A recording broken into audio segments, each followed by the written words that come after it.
It's actually quite simple. She'll just turn into air bubbles and float right out of the top.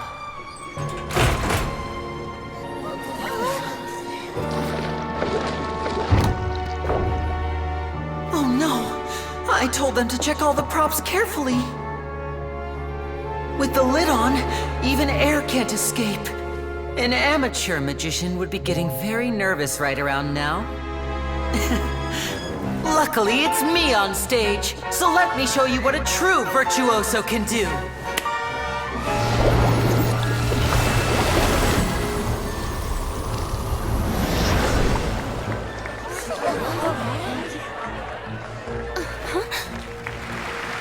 Lynette, are you still there?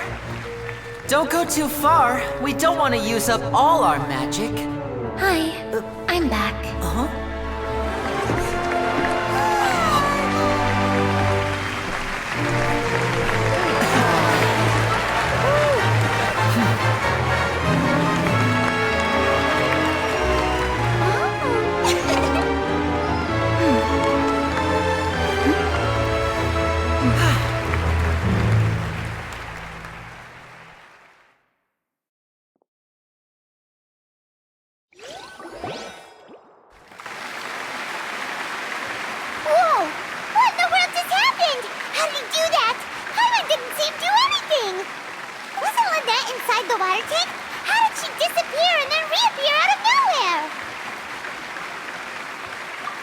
If we could see easily through his tricks, then that would mean that his skills are still lacking.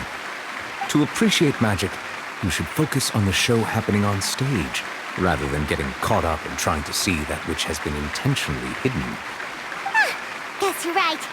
Paimon couldn't believe her eyes when Lynette reappeared. Amazing! Thank you everyone. I'm glad you enjoyed that performance. But our magical journey has only just begun. I've prepared even more astonishing surprises for everyone here. The magic of transformation and disappearance can go far beyond what you've just seen. I'm sure many of you are thinking that escaping the water tank was impressive enough, but Lynette is still my assistant after all. In which case, I have ample time to make all necessary preparations. So, for my next trick, I will require the participation of one lucky audience member. Please, if my assistants could bring out the magical boxes now. There are 2 boxes, and only 2 boxes. One is here, and one is there in the aisle among the audience. I'm sure many of our clever audience members have already guessed our next magic trick. A swap! Our lucky audience member and I will each enter a magic box. After 1 minute, we will each emerge from the opposite box. Now please, everyone pay very close attention to the box you see here. Don't give me any chance to make a move. Wow! How's he gonna do this? Hey, do you think this is all magic tricks, or does Lenny have actual superpowers? The lucky audience member will be generated by this random number selector. It selects numbers entirely at random. Even I don't know who will be chosen to participate. Now then, let's begin. Let me see. Oh, row 7, seat 3. Congratulations! You now have the chance to experience magic firsthand for an entire minute. Please, come forward. My assistant will take you beside the magic box. I'm sorry, it might be a little cramped inside, but no need to feel nervous. We've carefully arranged everything for you to be as comfortable as possible. You don't need to do anything, but no matter what strange things may happen, don't come out of the box. If the magic is interrupted, who knows where you might end up? You might even find yourself in the Fortress of Meropide. Oh, okay. All right. Before I enter the magic box, there is one more thing I need to ask the audience to do. Could you all give me a count like this? 60, 59, 58, Just keep counting down. You can go a little faster or slower if you like. I won't be able to see anything in the pitch black box, so I'll be relying on your voices to know when time is up. Oh, and no tricks now. If you quickly count from 60 in just 30 seconds, then I'll be in a tough spot. Ooh! Paimon kinda wants to count faster after hearing him say that! No, that won't do. I can see it in your eyes. You still can't be trusted. Let's practice together. Come on, repeat after me. 60, 59, 58. 60! 59! 58! That's right, perfect. Keep it going. All right, I'll see you all on the other side once you've finished counting. 54, 53, 52? Huh? Why aren't you counting, Nervalet? I am counting in my head. I think things are exciting enough in here as it is. Merely a consequence of my identity and personality. Do not worry about me. Just enjoy the show. Oh, alright. You look so serious that Paimon thought you might be feeling uncomfortable or something. 40, 39, 38! Mr. Linney, are you all right in there? Is everything ready? Yes, I'm fine. I'm just double-checking the direction of the magic. It would be a disaster if we get sent to the wrong places. For example, mid-air right above the audience. Even though he's saying that, Lenny doesn't seem nervous at all.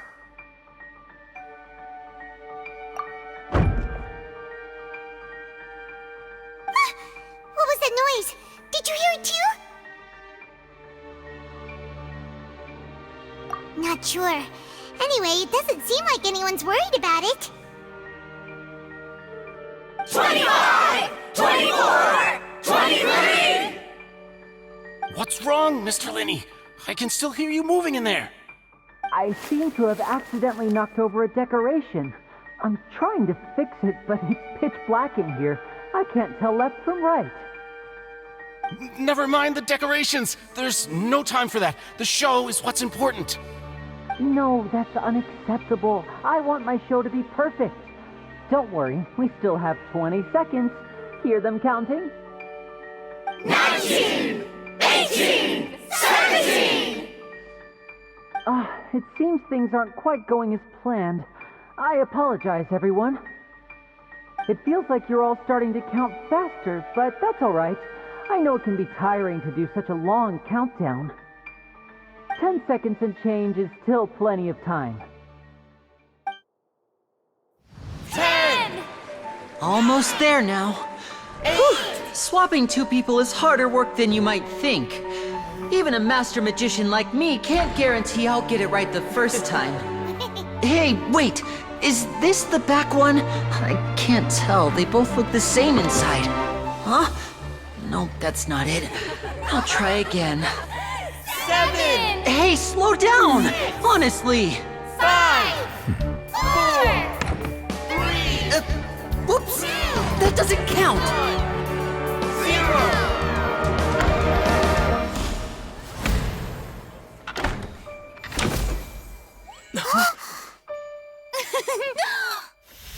Ta-da!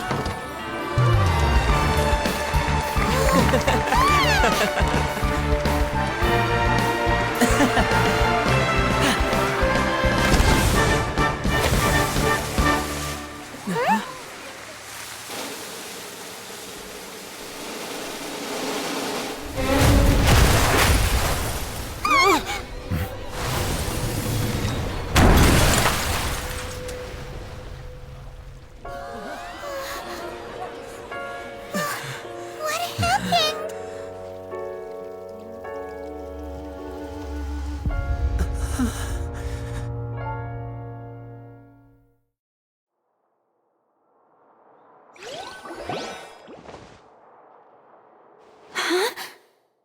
Is this part of the show? Mr. Linney, you're going to use magic to fix the stage now, right? What happened? Oh no. Maybe this isn't part of the show. The girl was still in that box, right? This performance is over. Medical staff with me. Guards, secure the scene and detain all the performers. Seal the exits. No one is allowed in or out at this time. Yes, that's right. If this was just an accident, then we must investigate the cause. But if this was all part of some scheme, then those accountable will not escape the judgment of the God of Justice. No need to be alarmed, you two. We'll get to the bottom of this soon enough.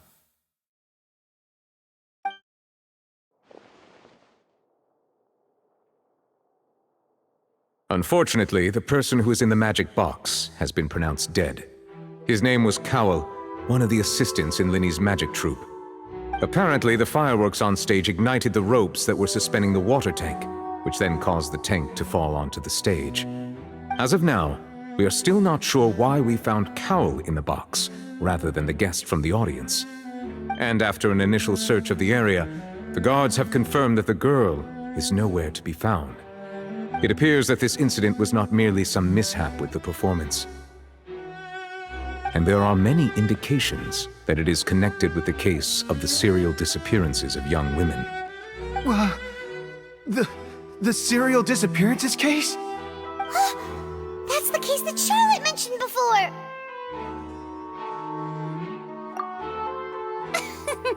I know the truth. I can see through the whole thing. Really, using such a shallow and obvious mystery as his finale, did he really underestimate us that badly? I say that our powerful magician, Mr. Linny, is now the prime suspect for the serial disappearances case. Huh? Why me? This whole thing was an accident. Oh, this all occurred during your magic show, did it not? The missing girl disappeared after being chosen, did she not? The deceased is one of your assistants, is he not? Now that I think about it, that whole speech about magicians making things disappear was nothing more than a provocation, a bald-faced challenge. That can't be right. How can Linny do this?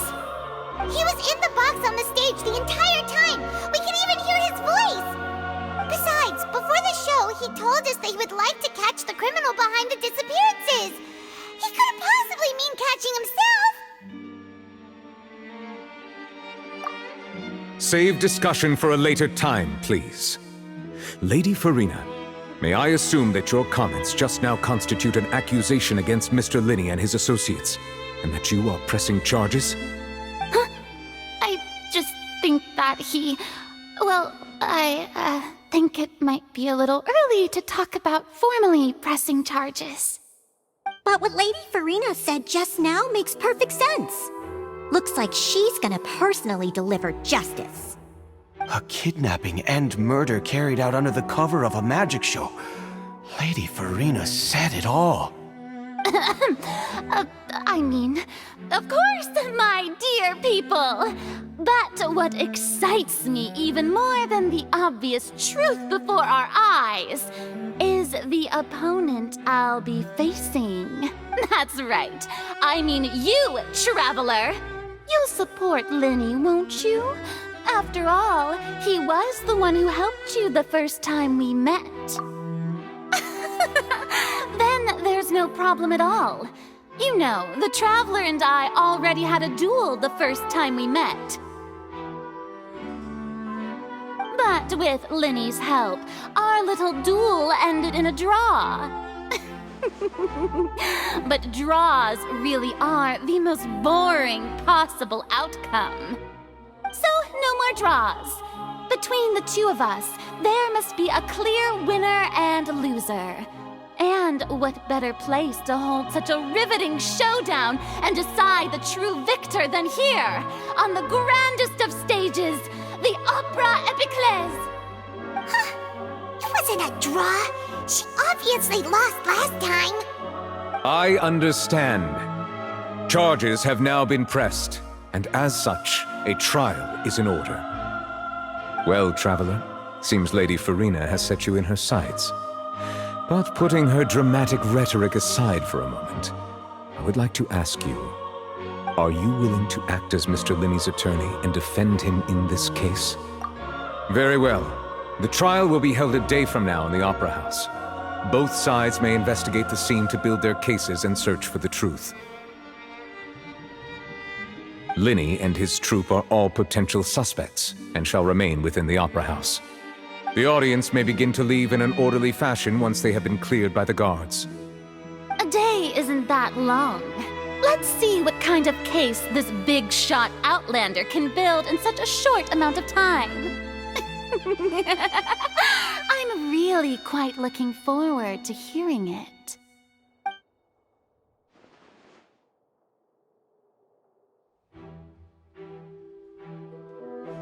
Lenny! Sorry about everything that happened just now. Were you frightened? Of course! Who wouldn't be scared after witnessing an accident like that? Yeah, I'm a little shaken up myself. How could this happen? And poor Cal. I know you already claimed that you would defend me, but now it's just us talking. Tell me, do you think I could possibly be the murderer? Good to hear. Thank you so much for trusting me. I'm sure everyone sees me as the biggest suspect at this point. But if you ask me, the whole thing is mysteries layered upon mysteries, such that all that's left is confusion. I don't know whether what happened there on the stage was purely an accident or not, and I don't know why poor Cal was in the box. As for how that girl chosen from the audience could suddenly disappear, I'm afraid I don't have any answers either. If someone tampered with my performance, then we need to figure out what they did. Even a skilled and knowledgeable magician like myself couldn't pull all that off in just 1 minute. Which is precisely why we need to investigate! As this book says, the impossible could not have happened. Whatever happened must have been that which is possible. Paimon bought them when we were reading at the bookshop in the city earlier. Pretty cool, huh? Don't worry, Paimon used her own savings to buy them. It wasn't from our travel funds. I think they look cute on you, Paimon. You have good taste, Lynette! That's the right attitude. Feeling depressed isn't going to help me now. I need to get back to my normal self. But with the guards watching our every move, it's going to be especially difficult for Lynette and I to prove our own innocence. Good thing you agreed to be our attorneys. Thanks for that. We'll be counting on you. Yes, thank you so much. Yeah, just leave it to us. Oh, since we're going to start investigating, Paimon has a question first. Where did Lynette go during the performance? Well, I'm afraid that would involve some of our essential trade secrets as magicians. The secrets behind our magic are past saving, Linny. I suppose you're right. The truth behind our tricks is going to be important evidence that will be weighted during the trial. 'Tis truly a pity. As a magician, our magic show is a work of art. We've poured countless hours and spared no effort in perfecting it. But if revealing our secrets will help you uncover the truth behind what happened, then it will be well worth it. We should go somewhere else if we're going to discuss our magic tricks. We'll go speak with the guards, and in the meantime, you can go investigate the stage and the seating areas. Alright, let's go have a look while the investigation teams are still here. Detective Paimon is on the case!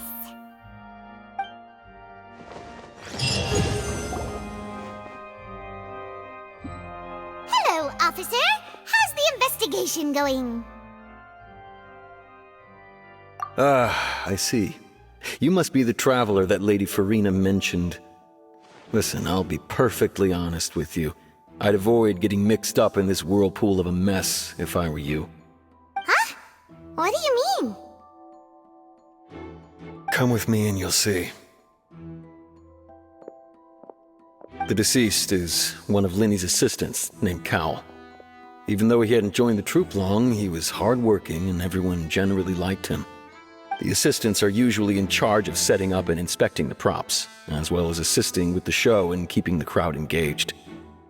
As you probably saw when you were in the audience, the water tank suddenly fell and smashed the box with Cowl inside it.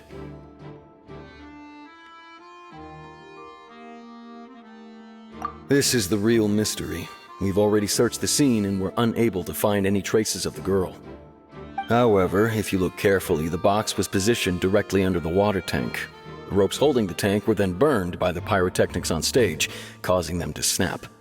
All these factors lining up so perfectly makes it hard to see this as a mere accident.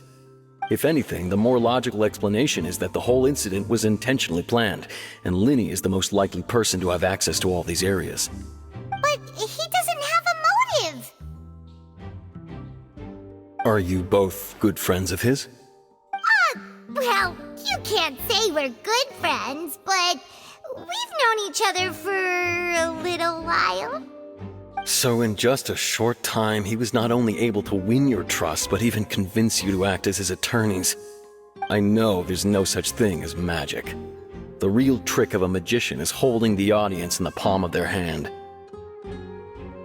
I've seen a lot of cases, and I can tell you that people are the least reliable kind of evidence. Sorry, I tend to be pretty straightforward.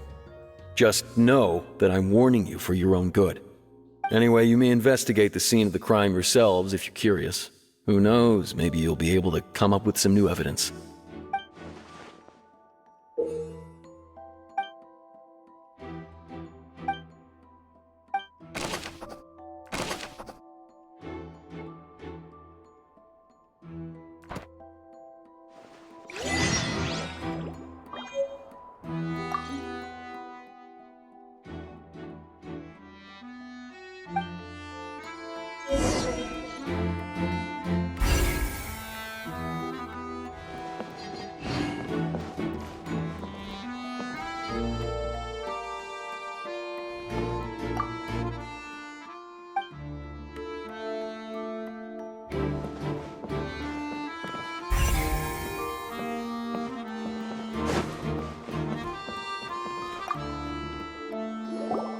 So this is the rope that broke and caused the water tank to fall.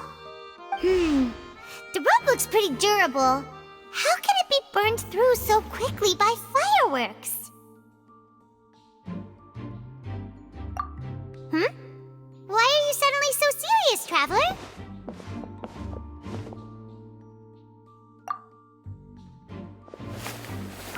Whoa.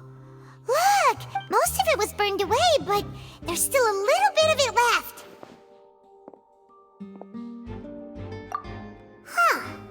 So if a rope meant to hold something was made with that kind of material in it, then that means...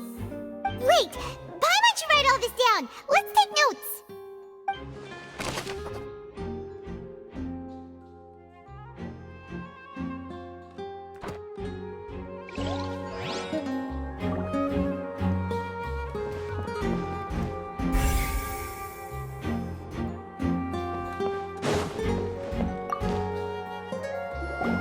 Hello there!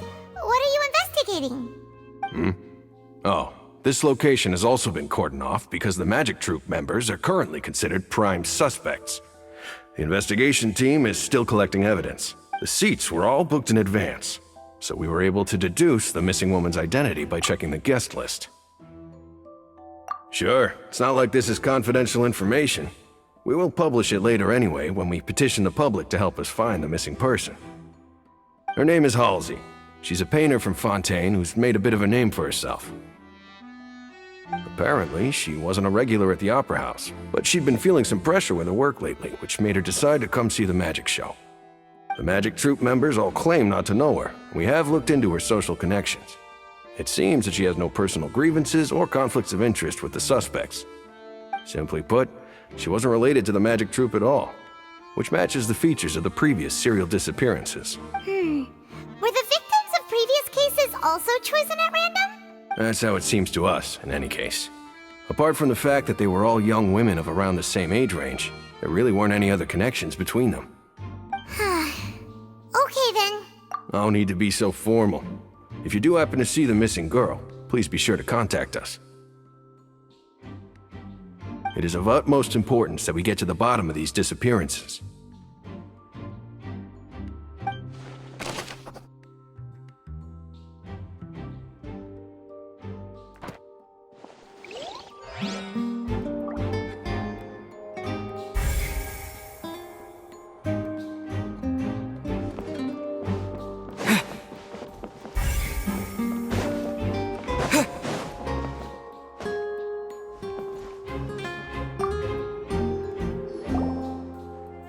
The investigation? See, I told you.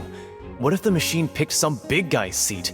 You think the murderer would have still made his move then? Sorry to interrupt, but we're helping Linny and Lynette with their side of the investigation.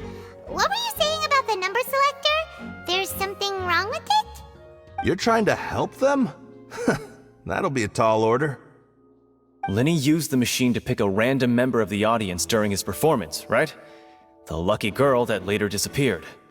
Well, we thought there might be a serious problem with the machine, so we had it taken away for further inspection. It turns out that the seat number it picked wasn't random at all. The machine picks that same number every time. I'm sure you already know that you have to make a reservation in advance to get a seat, regardless of whether it's a trial or some performance. In other words, Linny knew who would be sitting where from the very beginning. That much checks out. Linny reserved our seats for us too. Bet you see why I was saying it'd be tough to make a case for Linny. Even though it's bad for Linny's case, Paimon had better write it down.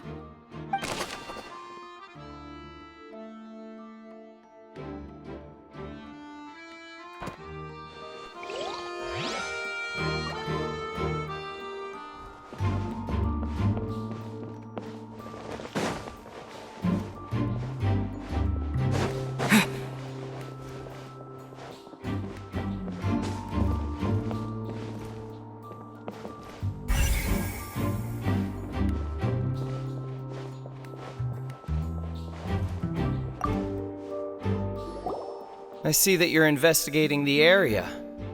Well, it just so happens that I'm interested too. If you find any new and interesting leads, be sure to share them with me, all right? We don't have too many thoughts yet.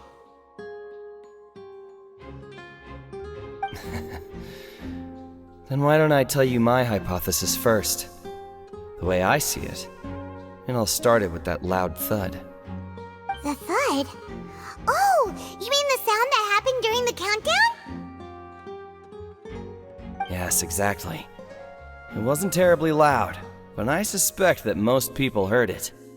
It's just that everyone was awaiting the results of Linny's trick with bated breath, so no one paid it much mind. But now that the incident has happened, the thud has become an important clue. That makes sense. So, what do you make of it?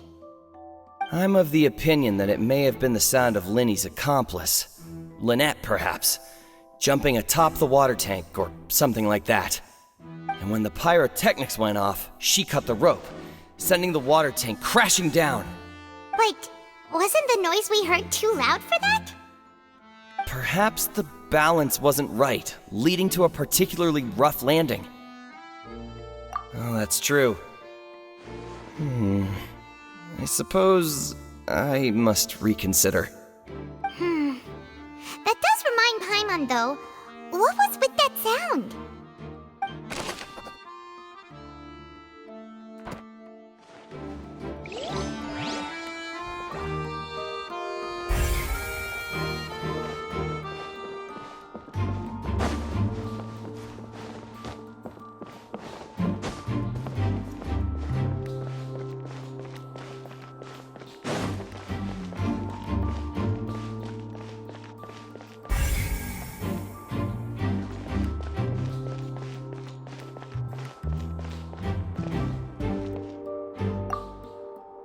Lenny's still talking to the guards.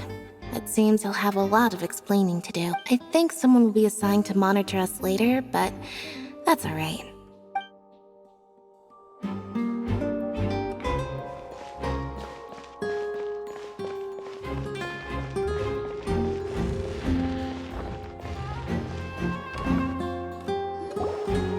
Hey, you! Yes, both of you! Over here! I've been keeping an eye on you for a while now. Huh? You mean us? That's right. If I'm not mistaken, you're also among those who wish to cut down the thorns and pursue the truth. No? And by the looks of it, you're not from Fontaine. Well, you're right on the more about that one, but who are you? Have you never heard of the Spina di Rosula? From mediating disputes and providing protection to solving conundrums, you name it, Spina di Rosula does it. And I, Navia, have the honor of being its renowned president. Though those who play by our rules call me boss. I'm Silver, her attendant. Pleased to meet you. And I'm Melus. Demoiselle's various daily needs and affairs are under my purview. Huh? Boss? Demoiselle? What gives with the names?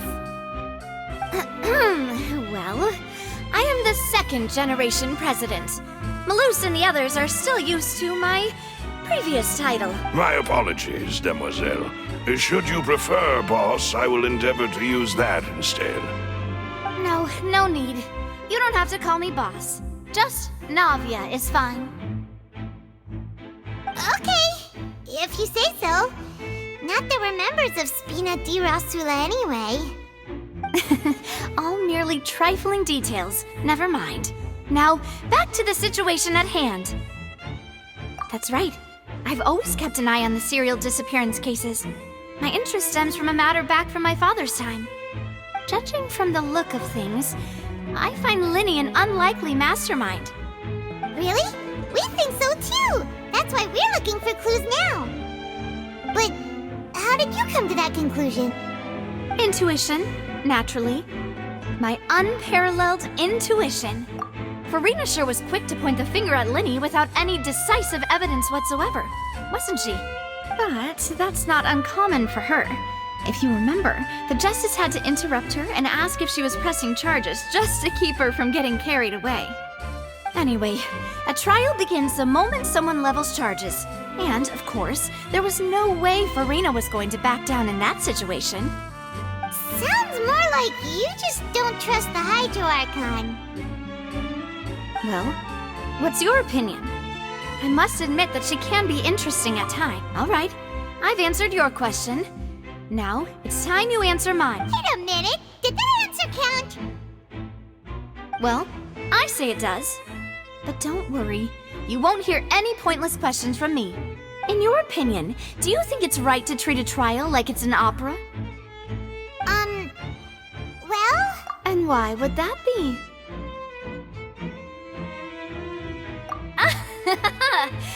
See, Silver and Melus?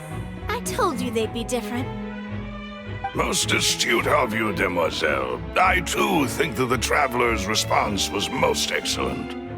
No matter how wonderful the script or how fervent the audience's expectations may be, the trials that go on stage here must be based in fact. And if that can be done, boss, then... All right, that's quite enough, Melus. Anyway, I like your answer. You pass with flying colors. Now, I need to make some preparations, following which our joint investigation shall commence. You two shall be my assistants. Wait! Since when did we become assistants? Well, I can be the assistant, sure. Or your companion, if you like. I'm really not that fussy. That's more like it.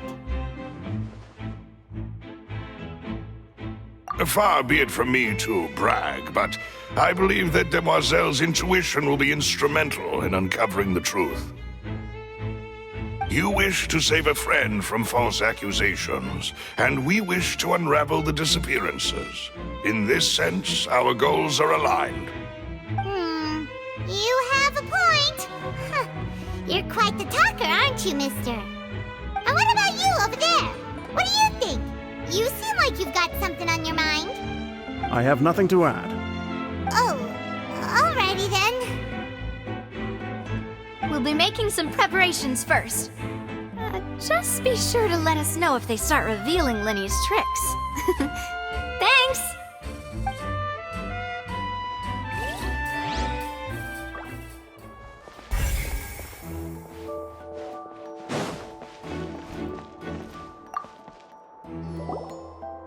Sorry, but no one can freely enter or exit the Opera House at the moment. If you wish to leave, you must register your identity with us first. No, we're not leaving. We're representing Linny and Lynette as attorneys, so we're investigating the case. Were you always guarding this entrance? Yes, after the Chief Justice gave the order, everyone coming in or out must undergo a strict inspection. So, the missing girl couldn't have left from here, at least, not from that point on. I doubt there was much opportunity then, either. How can you be so sure, Well, because I was in charge of security near the entrance at that time. I couldn't see Linny's performance from here, which was quite a shame. Just my luck. But still, I did not abandon my post, and I stayed put no matter how loud the applause was. If someone had so much as even approached the door, I would have noticed it, let alone if they had tried to leave. We Melazines are good at that sort of thing, you know. So, it's safe to say the girl couldn't have left through here. Alright, thank you for your help. This'll be useful info.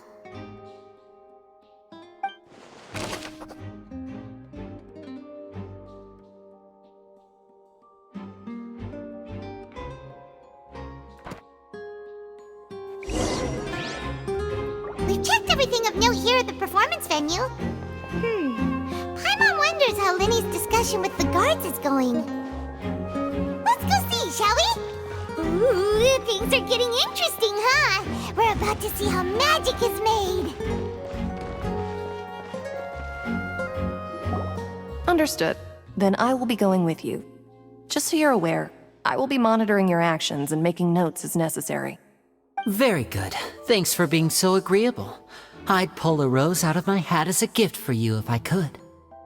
You may spare the pleasantries. I'm just doing my job. You've arrived. Who's this? Me? I'm Spina di Rosula's guardian angel. If you've got a problem, I've got the firepower. Sorry, I got a little carried away there. Call me Navia. I'm a partner of theirs, and will be helping investigate this whole situation. And these are my companions. Would you mind if they join as well? Fine by me. Oh, new helpers? I would be most grateful. Well, let's just say we're tagging along. It's not every day you get to see the secrets behind magic performed on such a large scale. I appreciate your kind interest. Come with me. We'll be heading below stage. Huh? Below stage? Yes, a world of secrets is hidden beneath this magic box, prepared specifically for this switcheroo trick. But before I reveal everything, you should have a look first.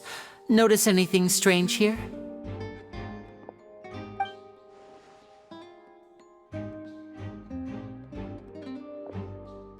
I'm not trying to be dramatic. Remembering the details of a trick will help you understand the methods used to perform it more easily.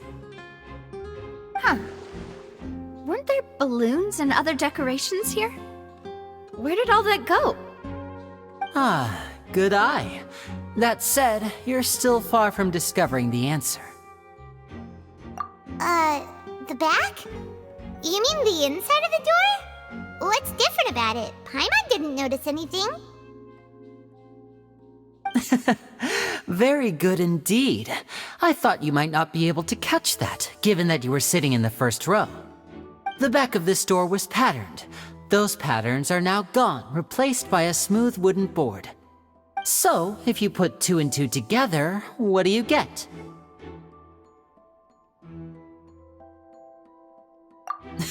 Exactly. All right, let's go. I'll tell you how it works as we head down.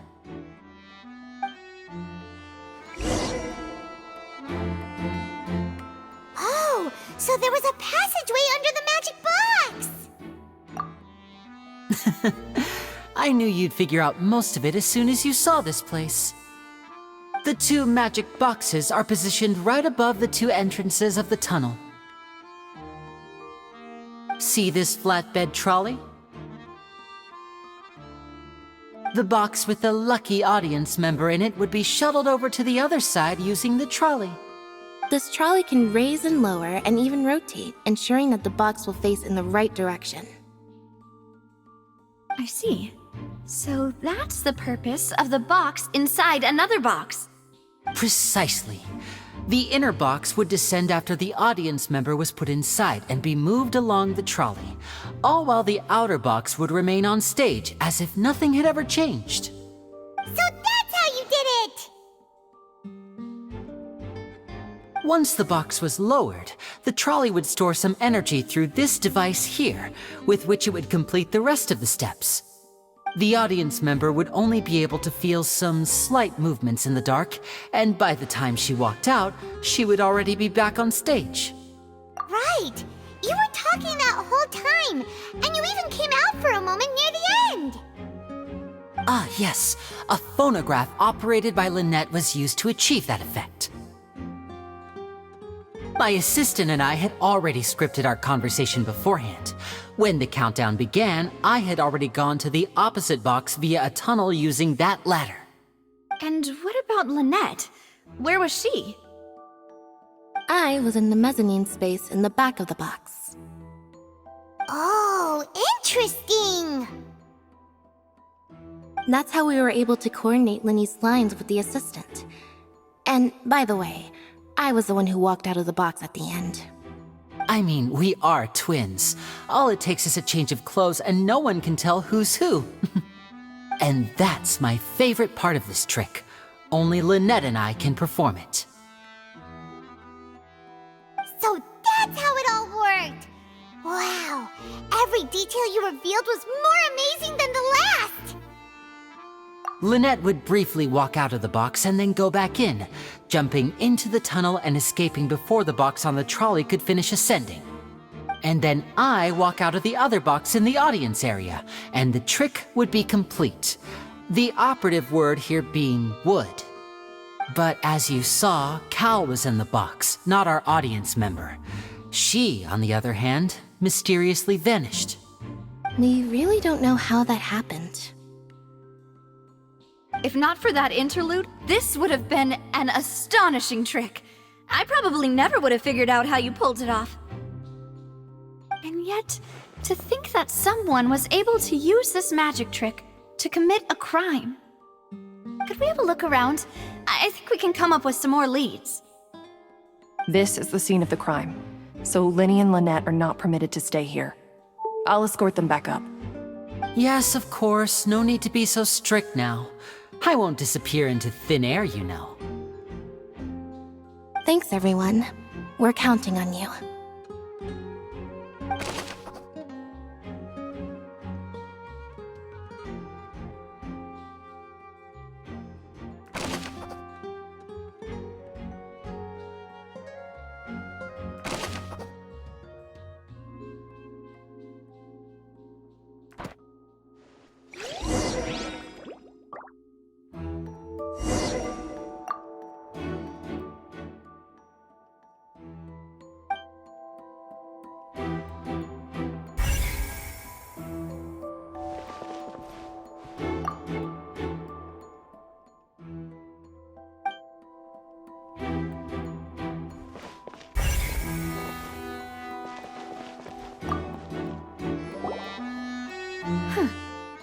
What's this?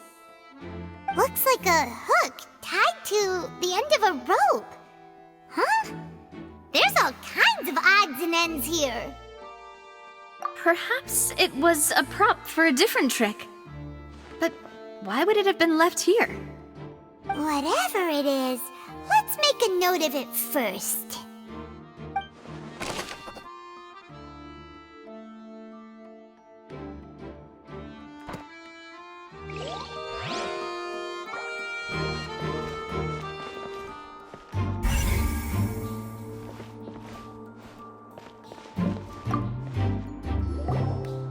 The floor is wet. Please be careful not to slip.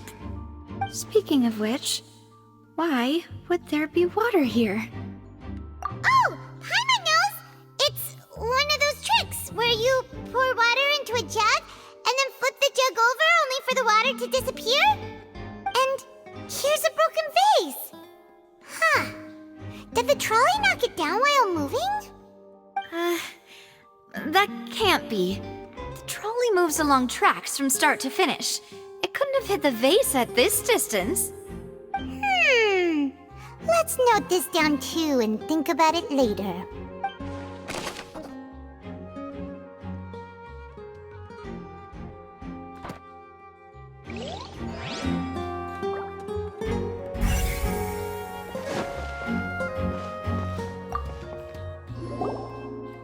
Oh, these are the clothes that the lady chosen from the audience was wearing, right? Her clothes are here, but she's nowhere to be found. Right. And do you really need to do that if you're kidnapping them? Ugh, this is so confusing. Paimon doesn't want to be a detective anymore.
What is this place? It seems someone could fit through here. Huh. Could this have been the suspect's escape route? Alone, perhaps. But if they had to pull another person with them, the space would be too narrow. But there are no other ways in or out of here.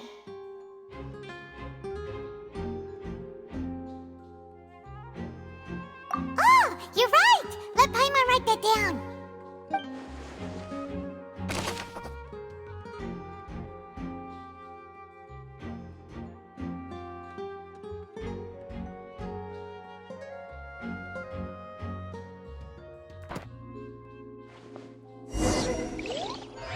Seems we're just about done investigating down here. Yes, let's head back up.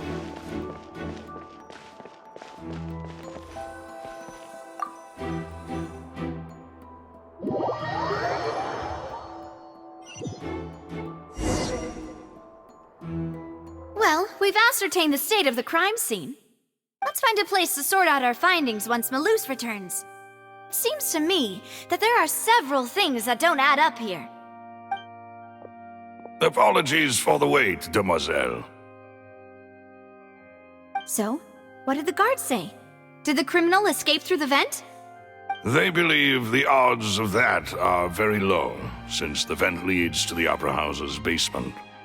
The guards have checked the area carefully.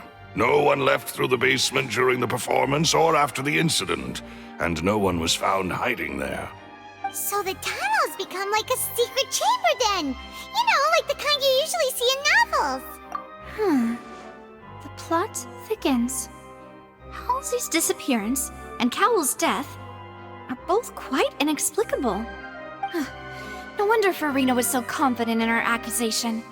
All the current evidence points toward Linny and Lynette. In other words, the charges are very likely to be upheld unless we make some considerable progress. Charges and then trial.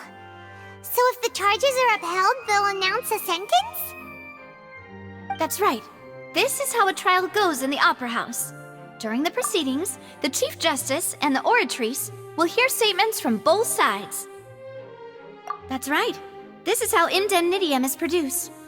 The statements from both sides, the defenses from attorneys, witness testimonies, and even the audience's emotions will all be projected on the Oratrice. To put it simply, it's as if the Oratrice has its own will, and is a judge in its own right. This also precludes any kind of favoritism on the part of the Chief Justice.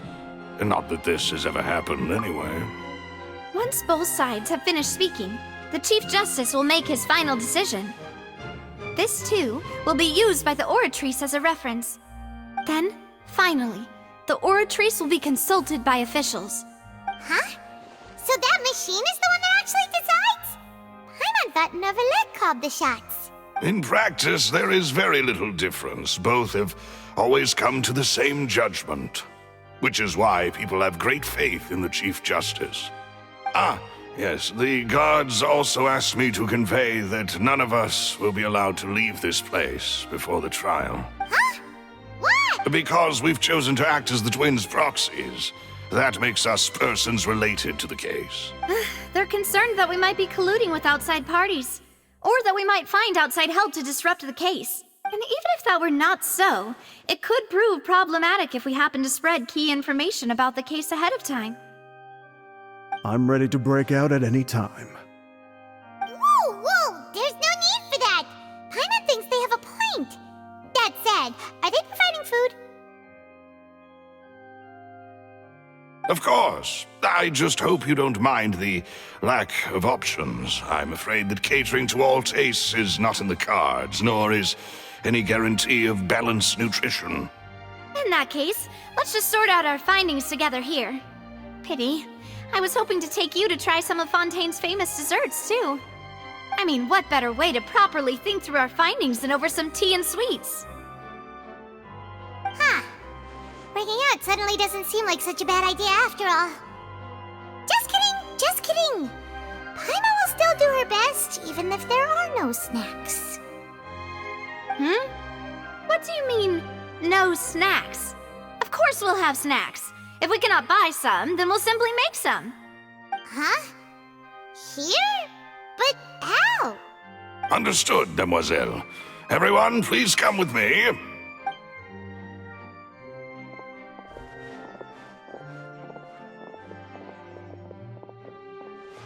Wait, you're carrying a portable stove with you? Yes, I must be prepared to meet the Demoiselle's baking needs whenever the fancy strikes her.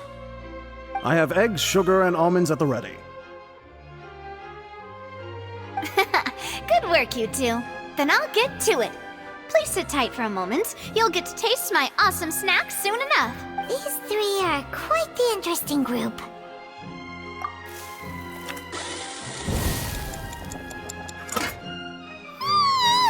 And Paimon thought it smelled good while it was still in the oven! Oh, it's even better now. Paimon can't stop drooling. From the way you had these two guys carrying all that stuff around, Paimon thought you'd have them do more during the baking process. But you ended up doing the entire thing by yourself! Beating the egg whites, grinding almonds, everything! I was applauding. And I was giving encouraging smiles. Paimon was just thinking, aren't you worried about getting your fancy dress dirty beating egg whites and baking like this? Well, I don't think it's carved in stone anywhere that fancy ladies can only read books, sip tea, ride horses, and play the piano. I just really enjoy making snacks. Don't underestimate beating egg whites, by the way. It's a real arm workout. You also need to beat them to just the right consistency, or your macarons will crack. Anyway, give these a try, fresh out of the oven. There's 3 for each of us. Only 3? Well, eating too many sweet treats might send all that sugar to your head. You wouldn't be able to think clearly about the case on a sugar rush, would you? Tea is ready to be served as well. This is Demoiselle's favorite, strong black tea with a floral fragrance that clears the mind and lifts the spirit. No need for concern. I'm merely doing as I should.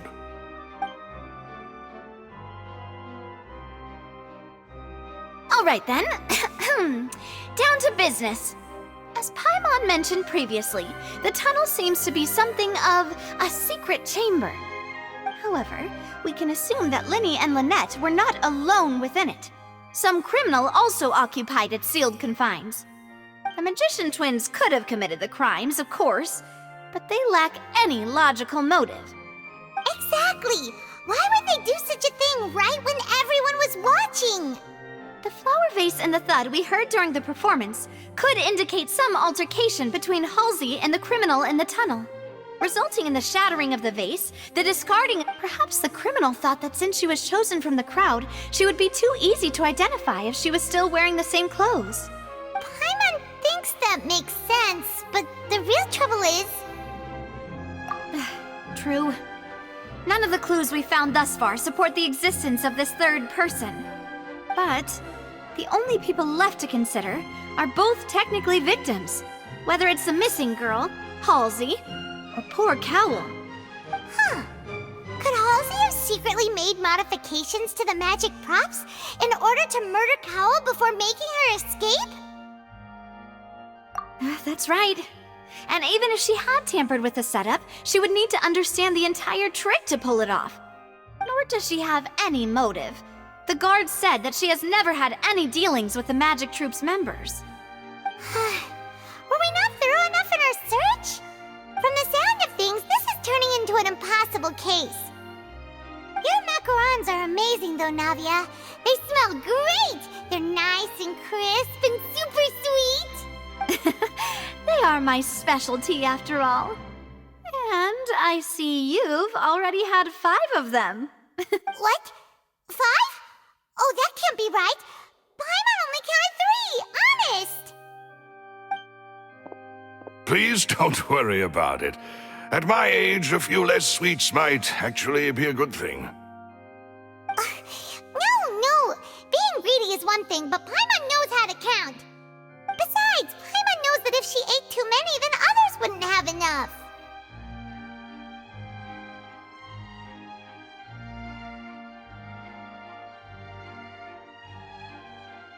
Wait, even you don't believe Paimon? How could you? If Paimon ate those 2 extra macarons, then may they turn into stone in her stomach! All right, we get it. Well, I suppose one of us might have gotten too engrossed in our chat and eaten them by mistake. No big deal. Malus, set up the stove again if you would. Huh? What are you doing? Making sure everyone gets 3 macarons, of course. Exactly. We don't want to trouble you. As you wish, demoiselle. And I have the egg, sugar, and almonds. Well, this really is your hobby, huh?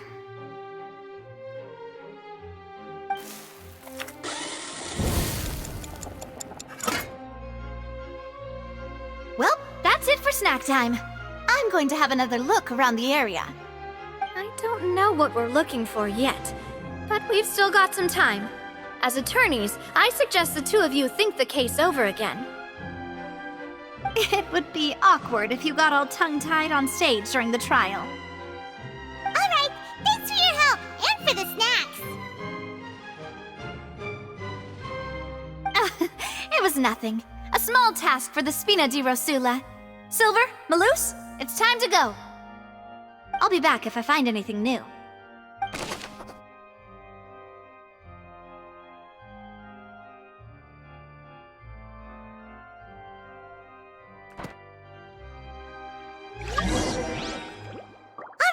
It's time to put our heads together. We've got to get our defense ready for the trial. Oh, it's probably gonna be a long and difficult case.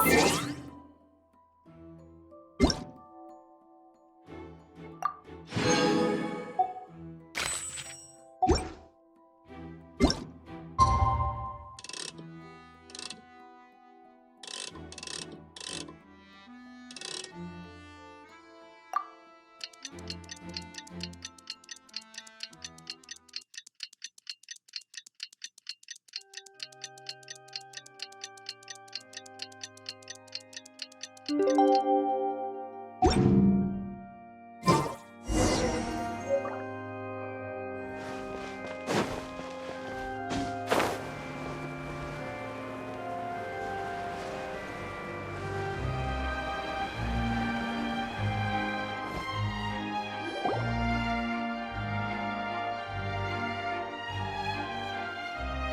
do? The whole situation is so confusing. Good plan. Impossible things don't just happen. We'll get to the truth one way or another. Just relax. Even if everyone else suspects Lenny and Lynette, at least we will be supporting them from the stands. Besides, I doubt Farina understands any more about what happened than we do. Thanks, Navia. Well, we'll be going then. Best of luck to you.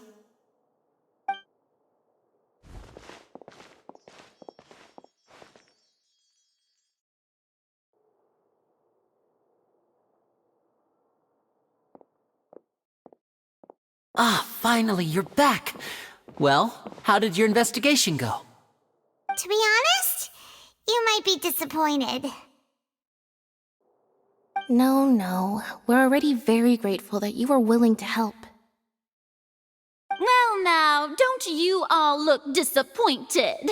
Don't tell me that your investigation came up empty-handed. That was to be expected, of course. The guilty can never produce proof of their innocence. But don't let that stop you. I shall be terribly disappointed should you, my most anticipated foe, concede so easily. Since both parties are present, I declare that the trial regarding the magic show incident is now in session. Firstly, in order for the audience to understand the causes and results of the incident, could we please have Mr. Linney explain the trick? Yes, of course. I will explain while Lynette demonstrates on stage. All the necessary items have been prepared.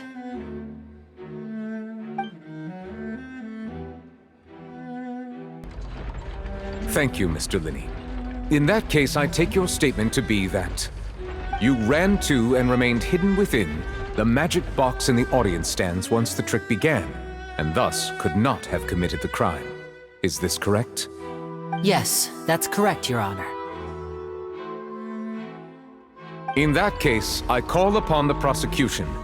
Lady Farina, do you wish to refute his statement in any way?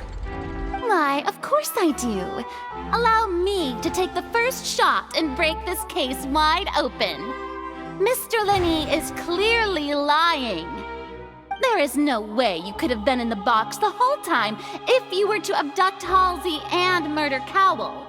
In fact, I'd say you were hardly in that tunnel at all. That is simply your hypothesis based on the presumption that I'm guilty. Oh, is that so? And if I may ask, what did you hear while you were inside your box? The roaring countdown of the crowd, of course. That's how I kept track of the time and built anticipation for the finale. And you didn't hear anything else at all? Nothing that might leave an impression of any kind? No, nothing. I see. But when the count reached 30 seconds or so, there was a thud. One so loud that I believe practically everyone heard it. Huh? Hey, hang on. Something's not right here.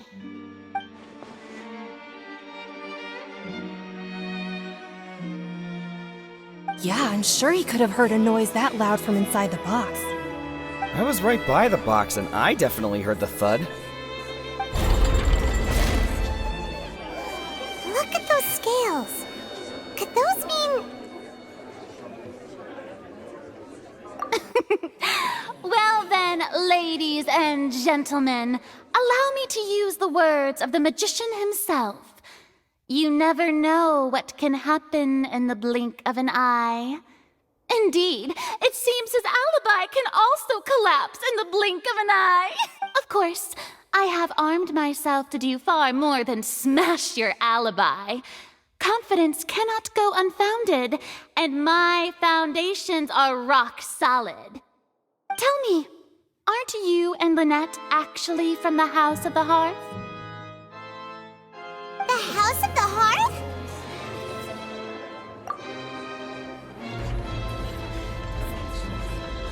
No wonder they did something like this.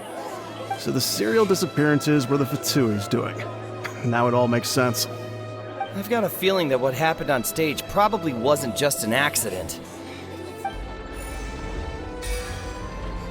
That's irrelevant. Our identities have nothing to do with what happened. Indeed. Then perhaps you could tell us everything that happened during that 1 minute. Your first priority is to prove yourself innocent after all. I'm sure there is little that needs to be kept secret now. Unless your script already has holes in it. The Outlander is speechless. My, oh my, don't they look flabbergasted? Now comes the infighting and discord, I suppose. This was almost too easy. Good thing I made all those preparations. Seems the all-nighter I pulled last night is really paying off. Hey, Linny! Why didn't you tell us this before?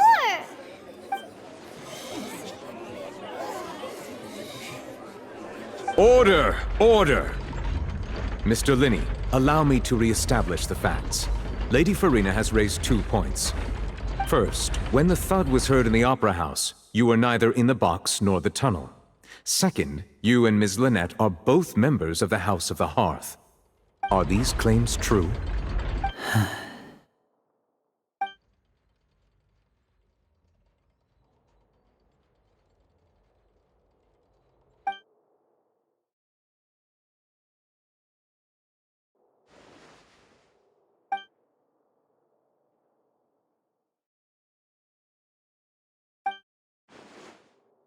Please answer my question, Mr. Linney.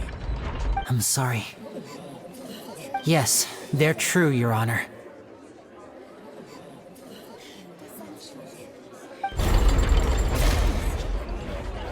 I knew it! Well, that's it. We might as well move on to the sentencing already. What should we do now? Granted.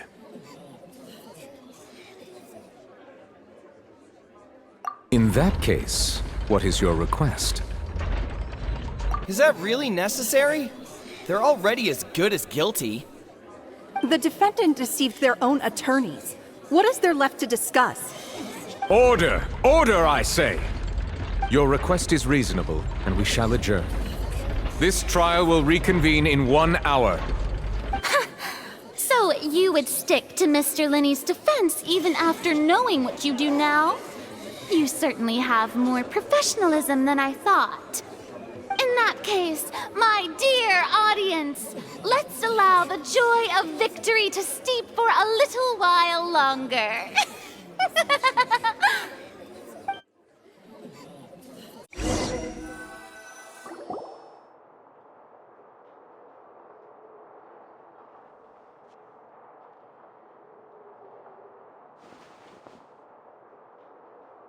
Well, this is awkward. I didn't think the Hydro Archon would dig all that up. I'm sorry, Traveler and Paimon. Yeah, sorry. Paimon doesn't know where to start. We trusted you two. We based our entire reasoning on the assumption that you weren't bad guys. Not to set the wrong tone or anything, but Paimon's really mad! I'm very sorry. I know you're angry, and reasonably so, but please, let me explain. I know you've clashed with the Fatui several times before. I wouldn't be surprised if just hearing the word is enough to make you upset, but our organization is very, very large, and the Harbingers have very different personalities and goals. Right now, we want to save people. As many as we can. That's right. I'm sure we're on the same page when it comes to this nation and the disaster that its people might face. I knew if it weren't for our respective identities, we could become good friends. That's why I didn't wish to flat out lie to you, but chose to hide some details instead. The truth is very important, but being completely transparent about everything would see us spending more effort than we need to. Right. So, you be the judge. Heck, if I were you, I fear that I'd even struggle to trust me at this point. You met a Fatus who works as a magician, a trickster by trade. All by coincidence, too. But still, I'm asking you to trust me. I am no criminal. At least, not in this case. Sorry. Please forgive us. Well, you both say that, but...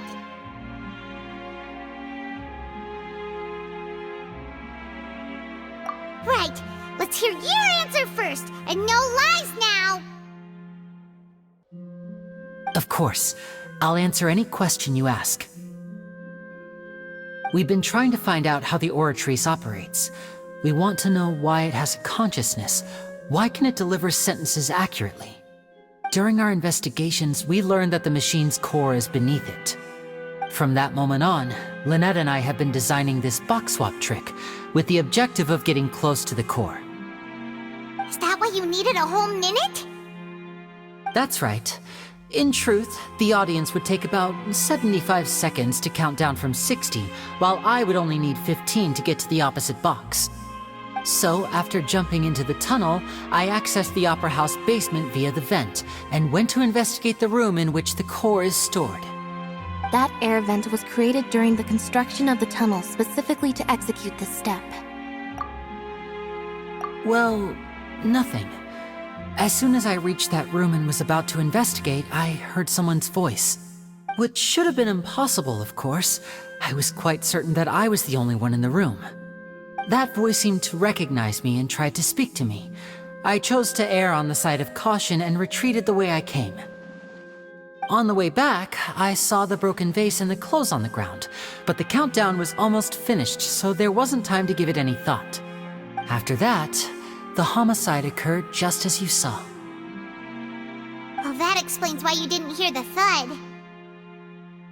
Because of that prophecy I told you about, of course. We must know all we can about this nation's secrets in order to deal with that prophesized crisis. That's the only way we can save everyone. So, there you have it. The whole truth. I swear, I didn't hide anything from you this time. It was never my wish to proceed under this cloud of mistrust either. But like I said earlier, you can be the judge. If you want to leave because you don't trust the Fatui, there's nothing I can do to stop you. Well, Traveler, you decide. Paimon will follow your lead however you choose.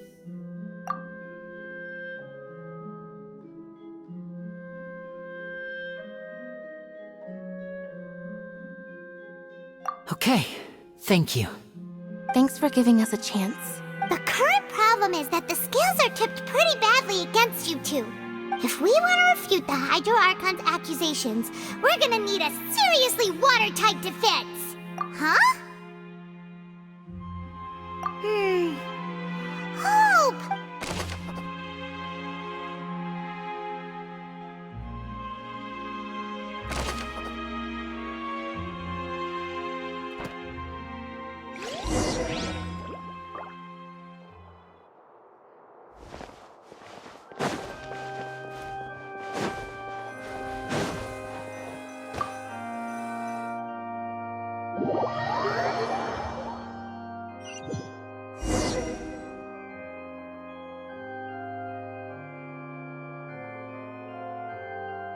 Both parties have returned to their positions. Let us continue the trial. When last we left off, Mr. Linney acknowledged the new evidence presented by Lady Farina as fact. Therefore, Lady Farina may continue stating her reconstruction of the events. Ugh, that took long enough. Now then, if everyone would lend me their attention. At this stage, let's revisit that scene from Linney's perspective.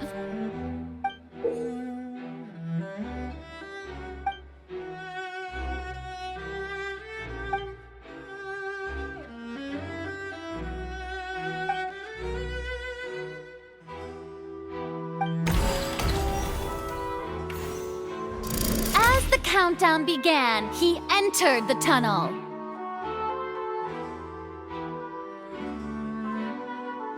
When the flatbed trolley passed, he opened the box and got into an altercation with Halsey, which caused the loud thud.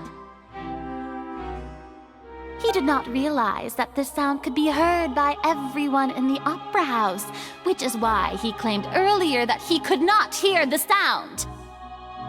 Finally, he used the vase to knock her out, before making her change clothes to prevent others from recognizing her. At this time, Cowell arrived in the tunnel, having heard that strange noise, and caught Linny red-handed. So Linny proceeded to knock him out too before stuffing him into that box. Afterward, Linny passed the unconscious Halsey to his accomplice through the magic box in the audience stands, before operating the devices such that Cowell's death would be ruled an accident. And there you have it. That's the truth behind what happened.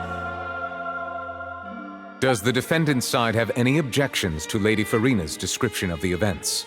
The key to refuting Lady Farina is the order of events, what Linny experienced, and what he saw.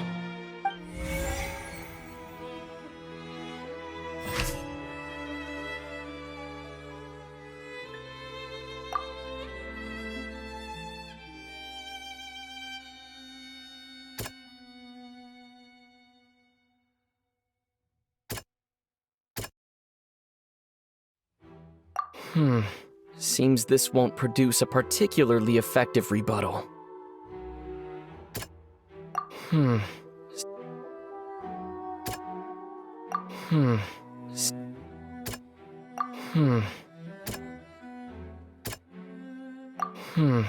Seems...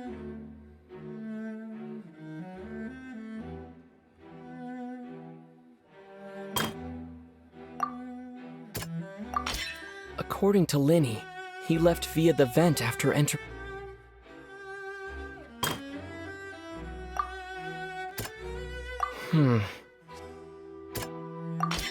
Linny went.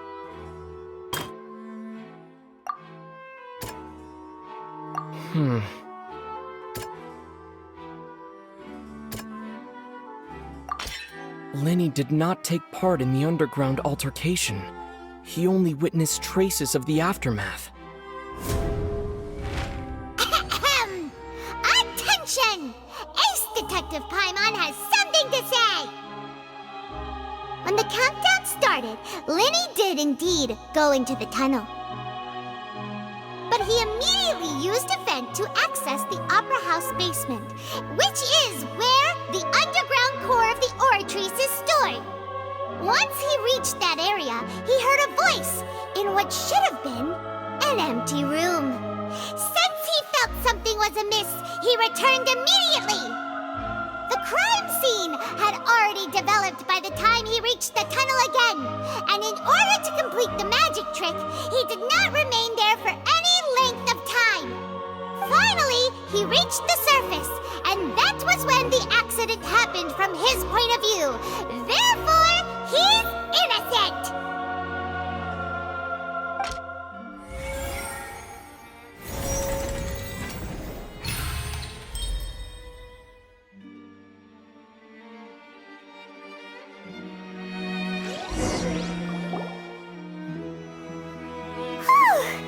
Paimon did it! Paimon actually managed to say all that! Wasn't it awesome? In other words, you believe that he knew nothing of the incident? That's right! My reasoning?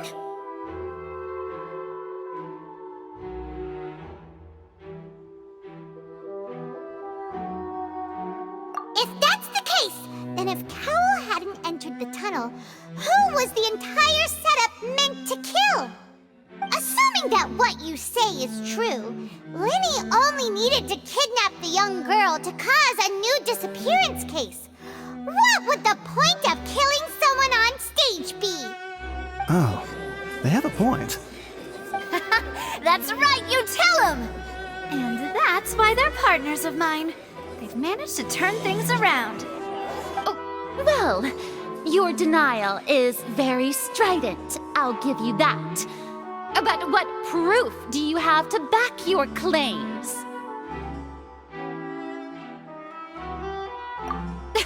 Of course I do. If he had been in the magic box the whole time, how could he have not heard that sound? Why do you ask? You're saying that he wasn't?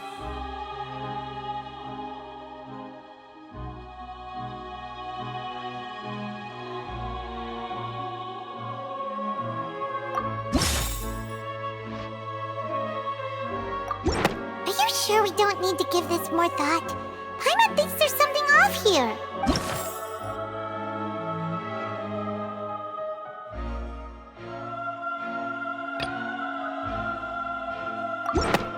That's right! Lenny wasn't in the box or in the tunnel. That's why he didn't hear anything strange during the performance. This means that when the crime happened, Lenny had already entered the basement via the vent. The same clue you used to disprove his alibi has now become the best proof! Ha ha! How do you like that? Well played. To think you'd use such logic. Well then, if it wasn't Lenny who committed the crimes, then who was it?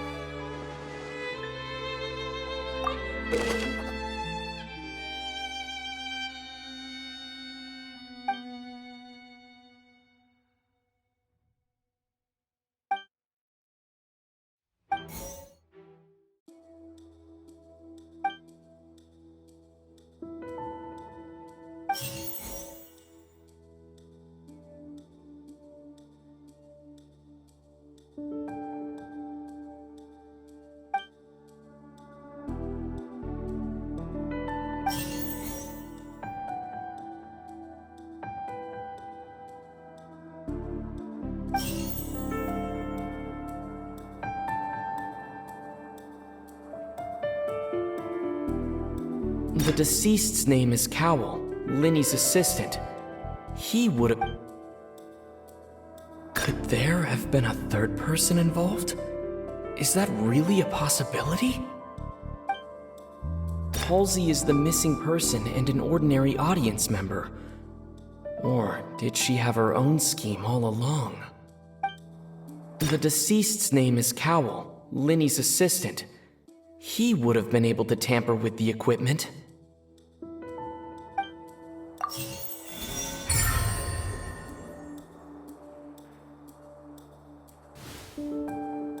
Huh? That can't be right. Are you serious? The killer was, in fact, Cowell, the deceased!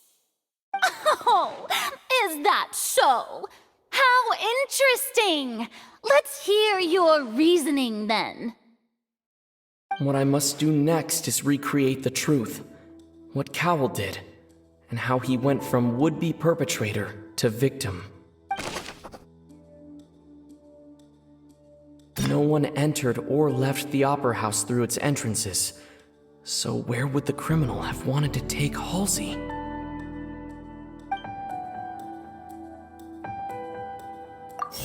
Halsey's clothing was in the tunnel, so there must have been some fear that she would attract attention. It would have been tough for both people to fit into that vent. They would likely have bumped into Lenny as well. The deceased's name is Cowell, Lenny's assistant. He would have been able to tamper with the equipment.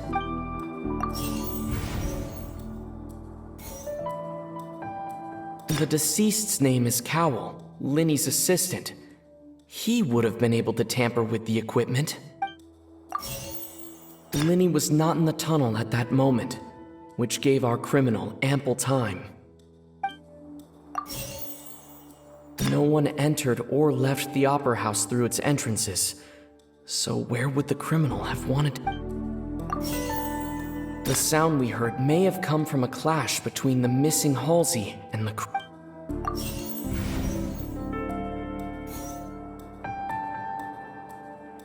Linny was not in the tunnel at that... It would have been tough for both people to...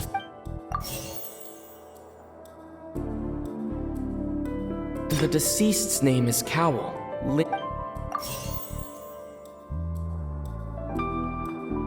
No one entered or left the Opera House through its entrances, so...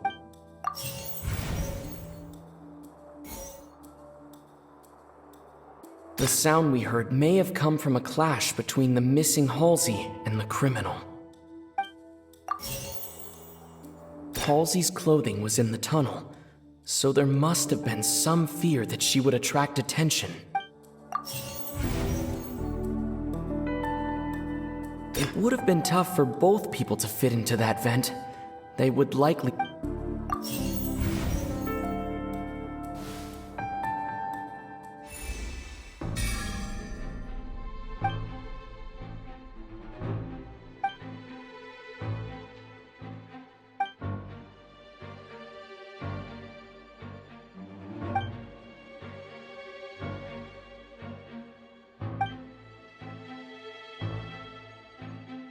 What's wrong, Traveler? Are you still having trouble figuring things out?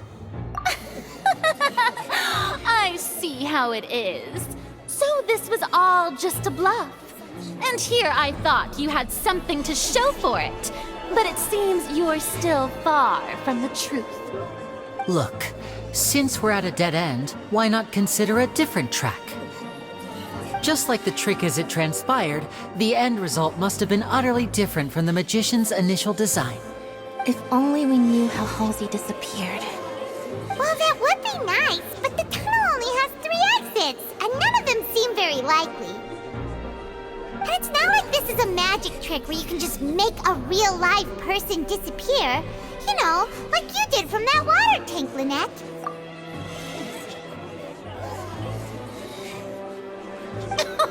Excuse my interruption, dear opponents, but do you not see that the crowd is growing impatient? There is no greater sin in this opera house than an awkward delay in the performance.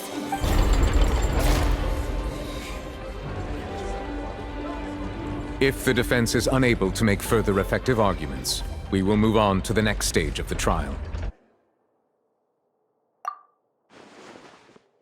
Linny was not in the tunnel at that moment, which gave our criminal ample time. The sound we heard may have come from a clash between the missing Halsey and the criminal. The deceased's name is Cowell, Linny's assistant. He would have been able to tamper with the equipment. The vase was not broken by chance. It was used to cover important evidence. The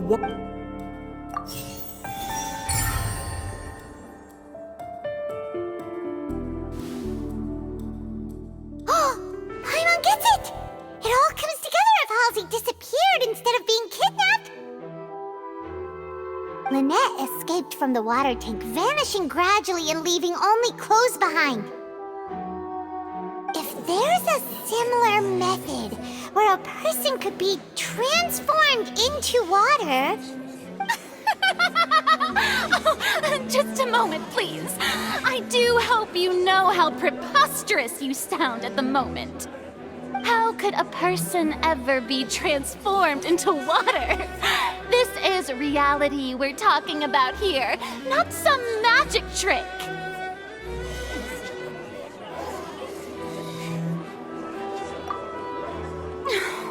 Must we really? I should think that of anyone. Your friend Linny already knows this truth very well.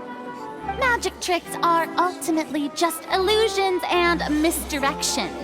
But Halsey's disappearance is very real. We're talking about 2 completely different things. Even so, I trust the Traveler's judgment. The truth must be out there somewhere. Perhaps some new line of reasoning may open if we try to gather all the focal points that don't make sense. Since Cal was the deceased, we haven't placed much attention on him. But given that we aren't making much progress with the case, it wouldn't hurt to have a look at his belongings, would it? people really do come up with all sorts of harebrained schemes when at the end of their rope. The way I see it, your suggestion that we broaden the scope of our investigation is nothing but a tactic for stalling the trial. Nevertheless, I believe that this is a reasonable request on the part of an attorney. Since the trial does indeed appear to be at an impasse, I believe that additional evidence may help us make more progress. Guards, please step into the lounge and examine the personal effects of the deceased, Cowell.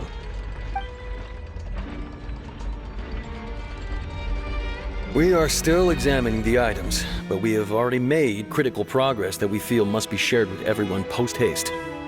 We discovered several test tubes of fluid within Cowell's baggage. The notebook in his backpack claims that these fluids are water from the primordial sea. The primordial sea? The note's contents also indicate that Cowell belonged to an organization that sells illegal drugs and that he had an accomplice. The notebook has many entries concerning safe usage of these fluids, in which the keyword dissolve appears many times. One of these tubes was labeled Opera Epiclese, along with yesterday's date. It is empty. The notes also state that these dissolution properties work exclusively on people from Fontaine. It's likely that Halsey was chosen as some sort of test subject. As such, we believe that the defense's hypothesis is, in fact, supported by sufficient evidence. You gotta be kidding! People dissolving into water? Could something so ridiculous actually be true? Wait a moment. This reminds me of a certain prophecy, but it's just a coincidence, isn't it? Huh. If people can become water, does that mean that the water tank's real use was as a means to hide water stains? And if Cowell was targeting that girl... Wait just a minute. Could that mean... You two, with me, quick! Demoiselle, wait! What about your partners? Let's go. Just trust me. Order! Order! It is undeniable that further examination of the deceased's personal effects has yielded some surprising results, but we cannot yet verify the veracity of these clues. Still, let us assume that these clues are indeed authentic, albeit with the understanding that Ms. Halsey has yet to be found. Guards, please continue examining the items along these lines. Mr. Linney, it appears your hypothesis is supported by the evidence, so please continue speaking. Of course. Thank you, Your Honor. If we uphold this hypothesis, I believe that many of this case's seemingly unrelated clues can be connected together. Right! Like the metal hook! That one didn't make sense at all. Let's think about this. Cowell's methods must have something to do with that water from the primordial sea.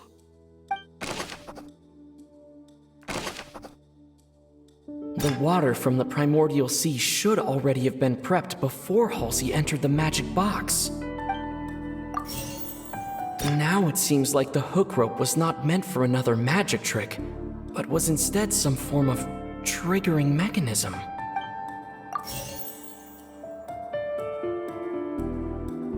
The rope that held the water tank up was lit by the fireworks and snapped. As such, the focus here is on the water and not the tank. The deceased's name is Cowell, Linny's assistant. He would have been able to tamper with the equipment.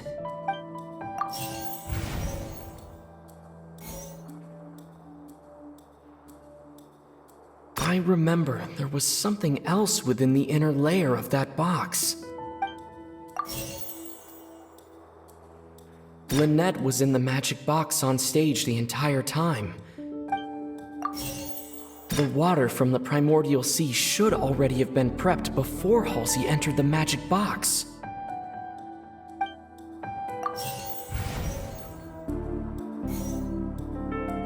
The deceased's name is Cowell, Linny's assistant.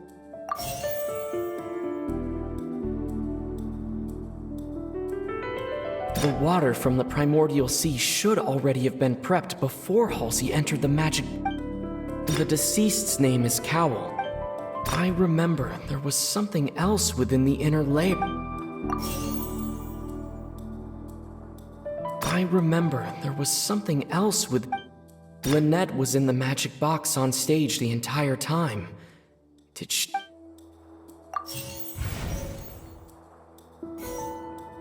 The water from the primordial sea should already...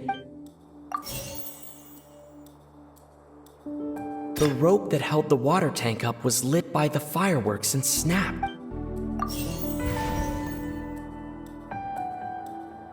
I remember there was something else.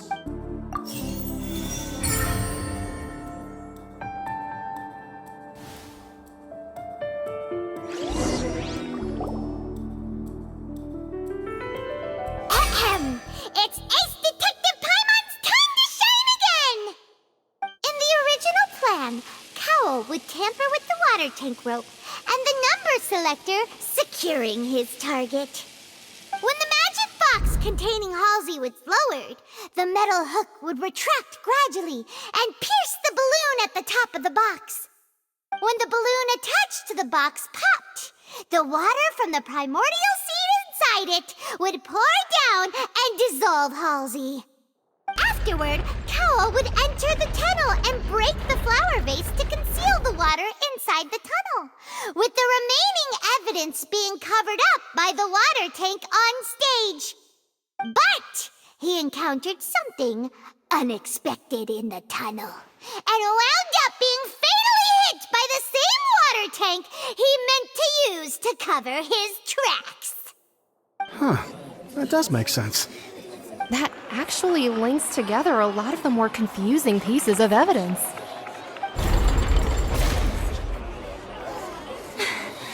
Oh dear, what do I do? Even I think they sound convincing now. Have I falsely accused an innocent person? What a humiliation. Now, it seems like the only point of contention remaining is the exact circumstances that led to Cal's death. His notes mentioned he had an accomplice who could be related to the situation. On that note, the guards have just contacted me indicating that they uncovered new evidence. I shall now invite him on stage to share it with us. Thank you, Your Honor. We were just inspecting the luggage of the other people involved in this case. And we found an identical sample of the water from the primordial sea among Linny's personal effects. What? That can't be. Oh, I see. Well, how wonderfully comedic to have your own counterattack only to come back and wound. Does this not clear all doubt? My dear citizens, my loyal audience, allow me to present my reasoning and bring this performance to a swift close. Linny did not need to take part in the dissolution of the young woman at all. Indeed, he did leave the scene via the vent. Having made modifications to the props beforehand, his accomplice Cowl then caused Halsey to vanish using the water from the primordial sea. But upon his return, in cruel avarice, Linny desired sole credit and prepared to do away with his partner in crime. Ultimately, he knocked Cowl out, and the tool meant to cover the crime up also became a murder weapon. Now, as much as I regret having come to such a viciously straightforward conclusion, it does seem that the famed Fatui is quite the cold-blooded and ruthless organization. Am I right, Mr. Linny? We've used up all the evidence we collected. There's no way for us to make a rebuttal here. Is this the end of the road?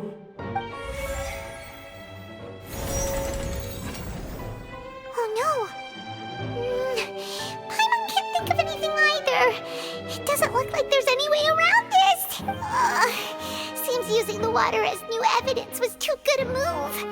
Why did this have to happen now? I think we've all seen enough now. And we have ample witnesses to my flawless reasoning. I believe this is indeed the finale. then, my good, noble Chief Justice, should we not, in your view, Excuse me, everyone, but I must interject. Miss, I must ask you not to shout and to respect the ongoing legal proceedings. Oh, come on. Don't be hasty.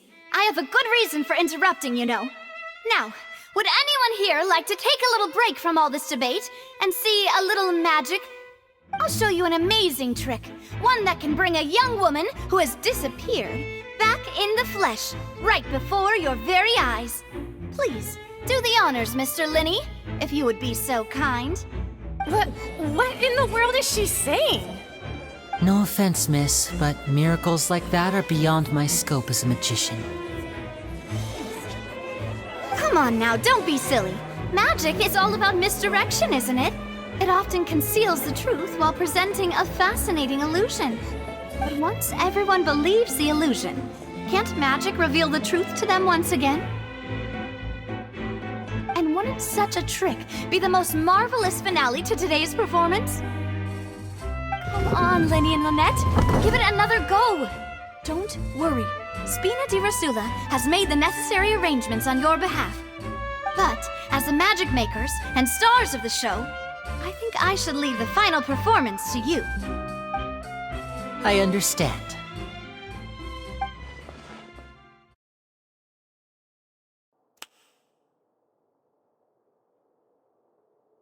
And voila!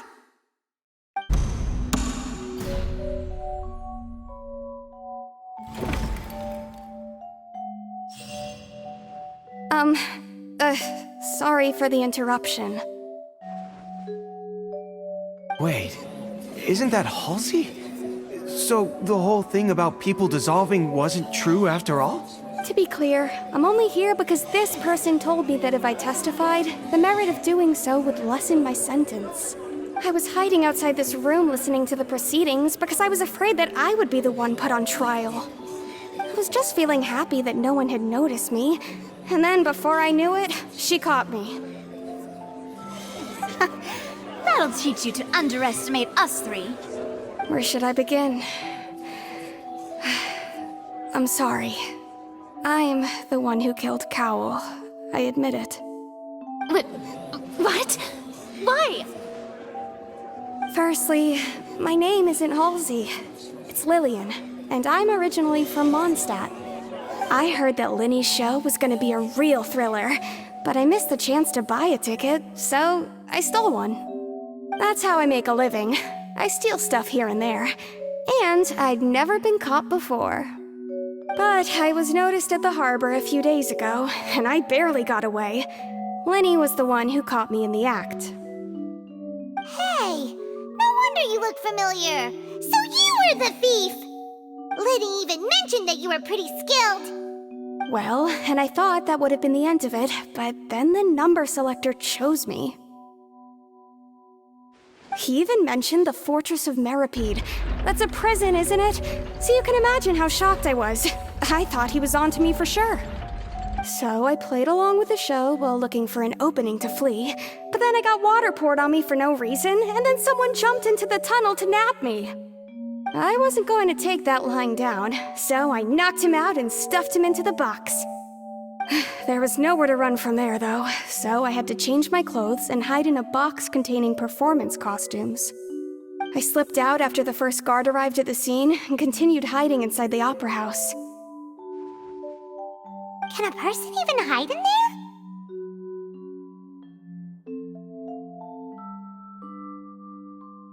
But I swear I didn't know that the water tank would fall down.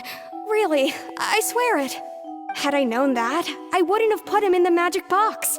I may be a thief, but I'm no killer. Well, that makes everything pretty clear now, doesn't it?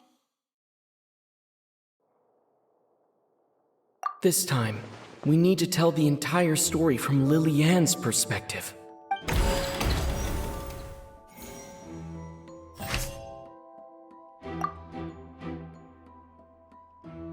Hmm.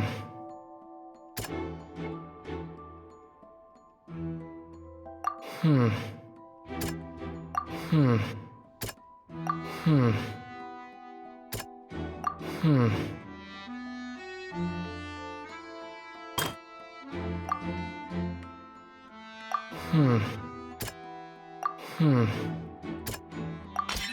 strange sound wasn't from a fight. It was Lilianne's attempt to break out when she was frightened.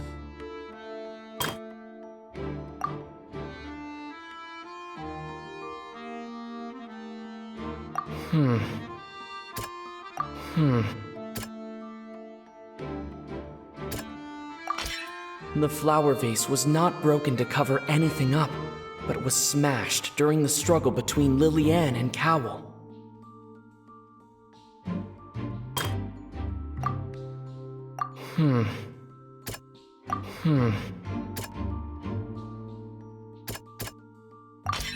Lilianne was afraid that she would be recognized if she left, so she changed clothes and hid, biding her time. Just what one might expect of an experienced thief. And it's Ace Detective Paimon time! Having been selected out of the blue, Lilianne panicked. Her panic only intensified after she entered the tunnel and had water poured on her head. So she kicked the door open, producing the thud we all heard. Hearing the commotion, Cowell leapt into the tunnel, only to discover that Lilianne had not dissolved. He did not know that Lilianne was not from Fontaine, but was a thief who made her way in by stealing a ticket.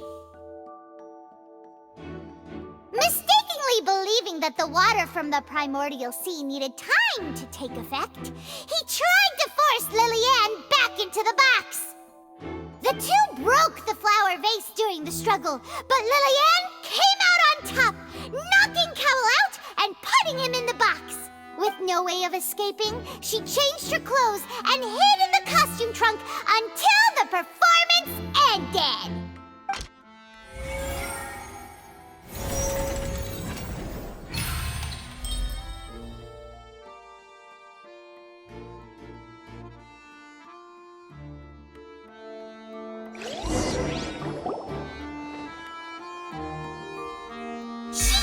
That she would have to go through guard inspection if she tried to leave afterward.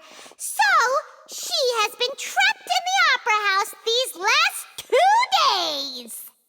She had already become desperately hungry by the time we were chatting over macarons. So, she swiped 2 of them right under our noses. Talk about a sneaky thief.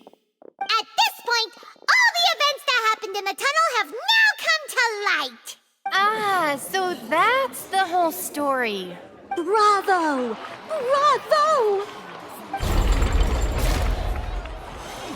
Now then, Lady Farina, do you wish to speak against the defense's statements? Please answer the question, Lady Farina. Also, if I may add, the trial has not yet ended. As such, I request that the prosecution not leave the room before the proceedings have concluded.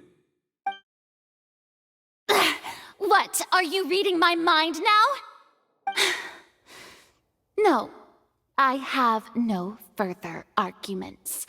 I admit defeat. But really, could you at least have left me with some dignity? Wow, look at that!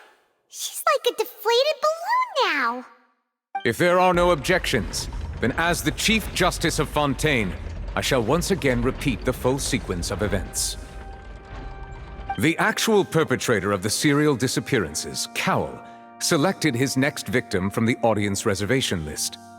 With some modifications to the selector, he could ensure that the pre-selected young woman would be chosen.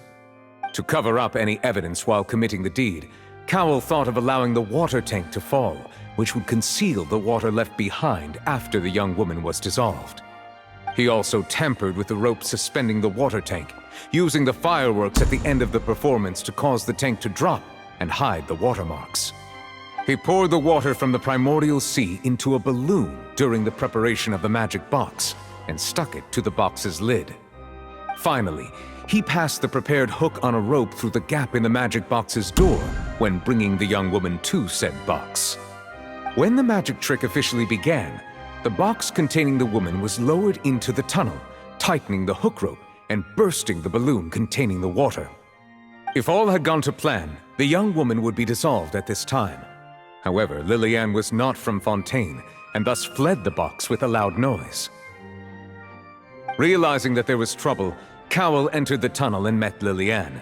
Thinking that the waters had not yet taken effect, he decided to proceed. However, his opponent was more capable than he thought, and he was overcome, knocked unconscious, and placed into the magic box, and thus became his own final victim. Liliane, according to her own statements, then changed clothes and hid until the performance ended, before hiding in other parts of the opera house. As for Linny, he was in the underground structures within the opera house, and was thus ignorant of these happenings. From this reconstruction of events, we can conclude that Linny, the accused, is in fact innocent. While there is much in Linny and Liliane's conduct that should still be investigated separately, this case, at least, can be handed over to the Oratrice to make the final decision.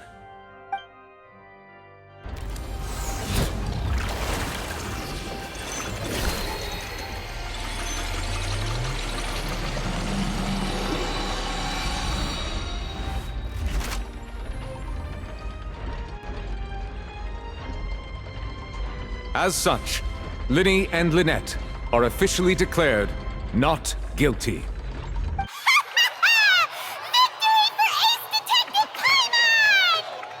Great work, partners. Thank you all. Thank you so much. Next, I think we deserve an explanation, Guard Vaughn. How did you find the water from the primordial sea in Linny's baggage? Right! Your discovery caused me to make a serious mistake, you know. Or was that not a discovery, but false evidence that you dared to bring before this court? I suspect that the accomplice mentioned in Cowell's notes was not Linny, but you, yes?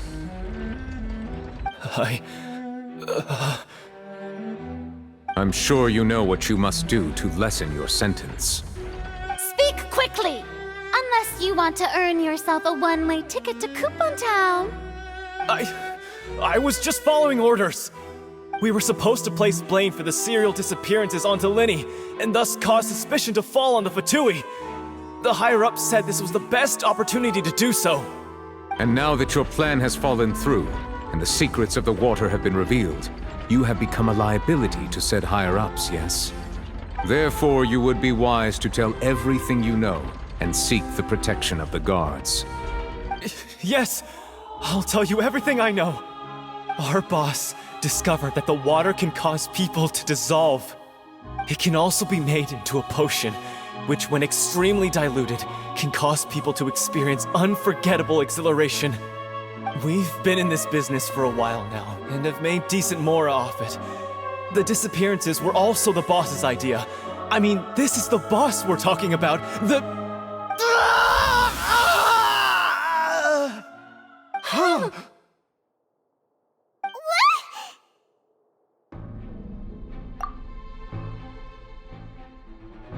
And now he can no longer talk. Such ruthlessness. I shouldn't have expected any less of them.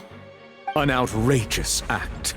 All present, please submit to inspection immediately.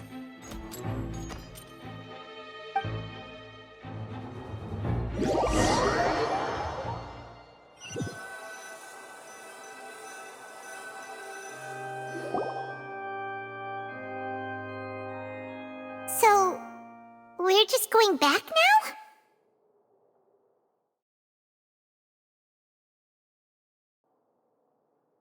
That's true, but... Traveler, Paimon, please wait. Linny... I know you may not want to speak to me right now. Maybe you don't even want to look at me. But still, let me thank you again for defending me to the end, even after you learned that I'm a member of the Fatui.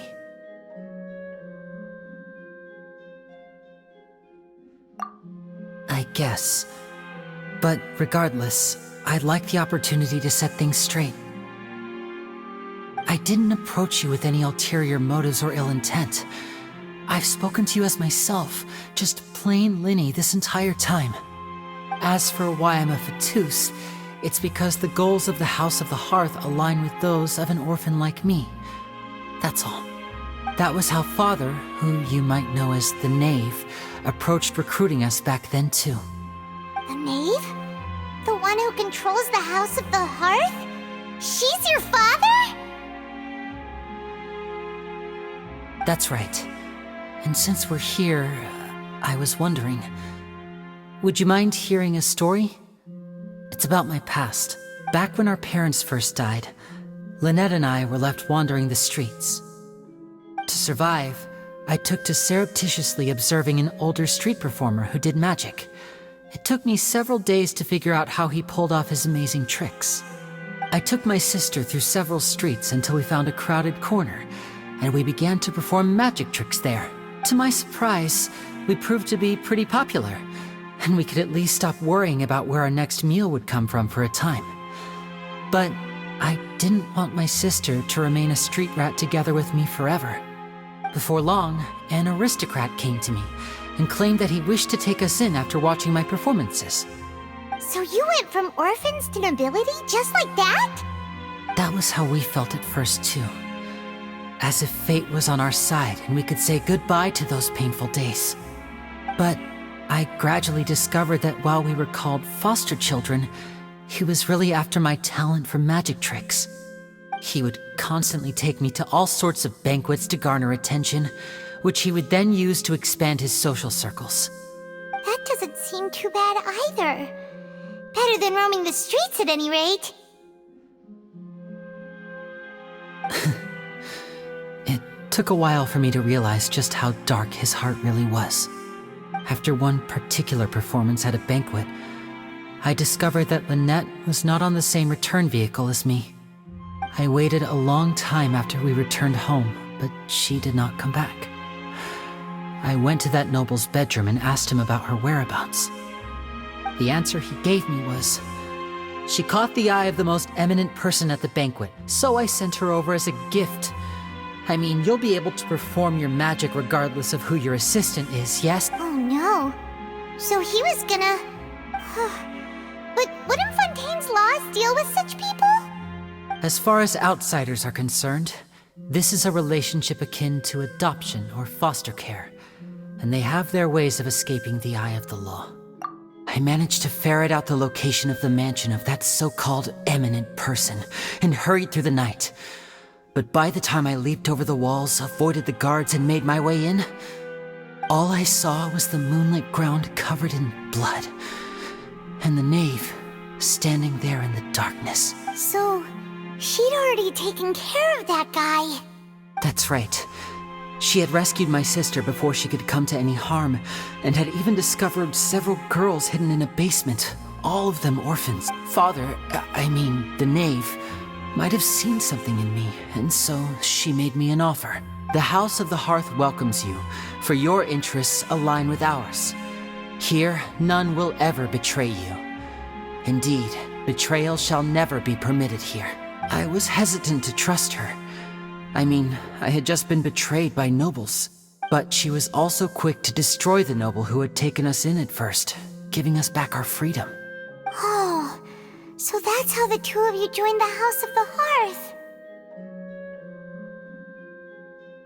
She has her own plans. She has gained permission from the Tsaritsa to first use the Gnosis' power once she obtains it. She plans to use it to find a way to break the prophecy and save Fontaine. So, she believes in that prophecy too? That's right. The whole House of the Hearth is currently working to combat that crisis.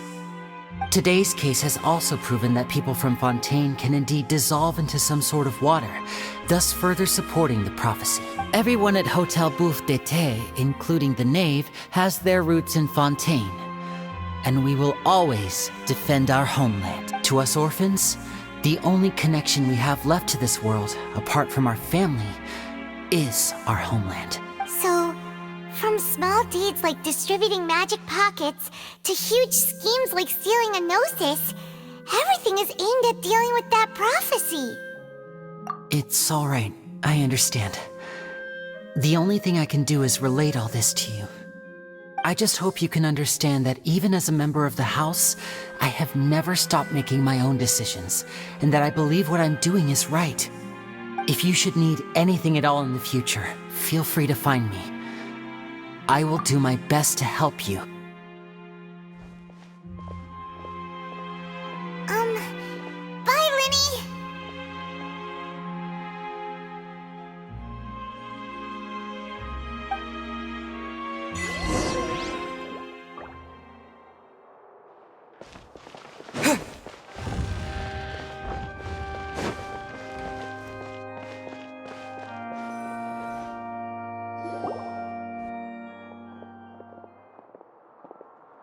Hey there! What was with the disappearing act you pulled right as the trial ended? Were you looking for us, Navia? Well, this whole thing isn't exactly over, is it? I do feel that we're getting closer to solving the serial disappearances case, though. Don't you think so, too? Huh? What's wrong, my dear partner?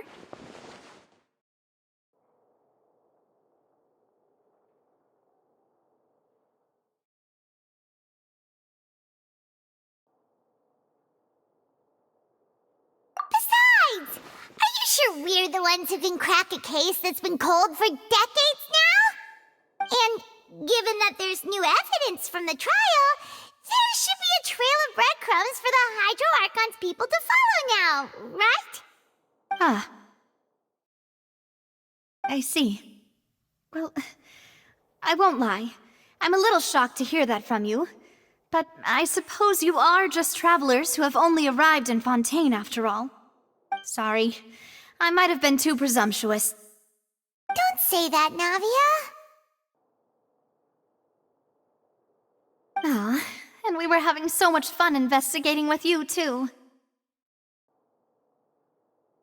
It was like having new waters flowing into a stagnant mire, causing new hope to spring forth, and the reflection in the murk to become clearer.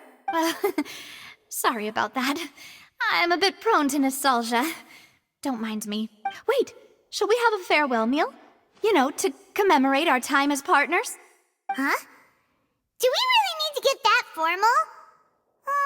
Well, guess you really did treat us as partners, huh? Well, I'd just like to have a proper ending to every important memory. That way there are no regrets later. Anyway, it would just be a meal, so it shouldn't take up too much of your time. You don't have to twist Paimon's arm. If Boss Navi is treating, kill Paimon! Oh, wonderful. In that case, why don't we return to the court of Fontaine and head to the Hotel de Boer? I believe we'll make it just in time for dinner. All right, then. Let's have our farewell meal.